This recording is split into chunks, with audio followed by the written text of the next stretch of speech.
Mga idol, gabi na. Gagawa pa lang kami ng suman na kamuting kahoy. Kasi po, wala po kaming bigas. Sa totoo lang, ang taghirap po dito sa bundok. Kaya gagawa po kami ng pinais na tinatawag, mga idol.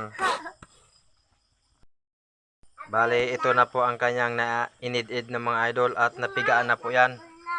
Kamuting kahoy po yan mga idol. Wala po kami kasing makain ngayon. Kaya itong gagawin namin ay panoorin nyo po kung paano kami gagawa ng suman. Ito po ay inid-id lang. Kung sa inyo dyan may blender kayo, yung kamuting kahoy i-blend nyo. Sa amin dito yung lata ng sardinas. Yun ang kanyang inid-iran yun. Kanyang gamit mga idol. Dito kinuskos yung kamuting kahoy o balinghoy tawag sa amin dito. Sa sardinas na parang screen. Natuan po ito, matalim mga idol. Ito matalim po ito. Gata po, pinipiga ya pong gata. Ang nakuan po na daon ng saging na nilaob po. Dinangdang sa baga. Okay, kanya na pong sasalain ng gata, mga idol.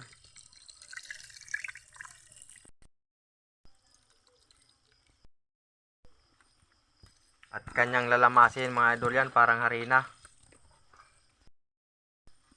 Yan o. Nilalamas para maghalo. Idol. Yan na po, binagsak na pong asukal na halagang 15 ata yan, 20.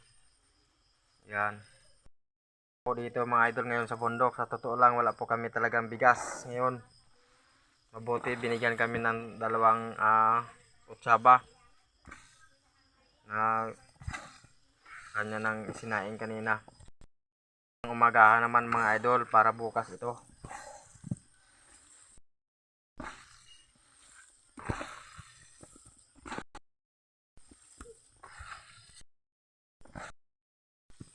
Yan na po at nang mahalo niya na ng maigi ay lamas mga idol ng maigi. Kanyang kata sa pinigaan po ng yung kinuskos na kamuting kahoy, katapo niya yung nasa taas. Yan po yung sa ilalim na maiiwan ay yan yung pinaka mga idol, parang pambaking. Yan po para yan ang na-processing na harina. Yan dyan para magkuhan po yung kanyang lasa. Magmatamis-tamis. Yan o. Malagkit po yan mga idol.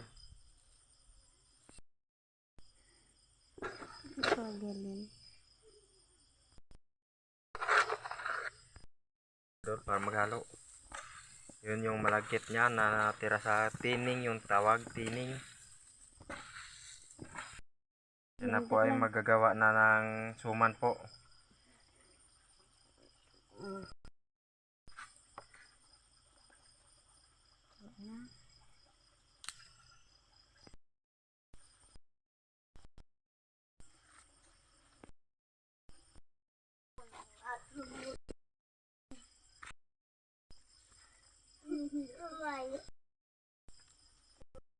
Po, yan na pong kanyang nagawa mga idol.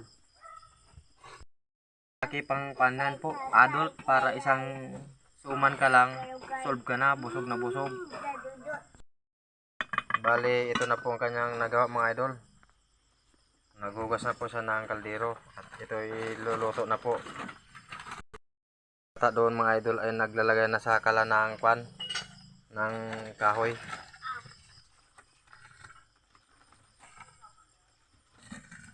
Para daw ay may makain siya bukas, may pambaon bukas sa school.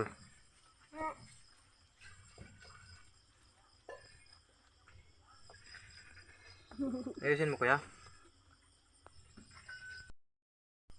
Yan na po, kanya na pong nilalagay sa kaldero mga idol. Lulutuin na niya at tayo para makakain na ng hapunan. Yan lang pong aming maihapunan ngayon. May trabaho po tayo pero walang sahod. Wala pa pong sahod na dumarating. Kaya tsaga na muna dito.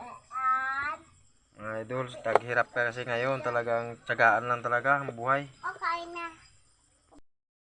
Bali po, parang hindi magkasya yan. Mga idol, mayroon pa doon.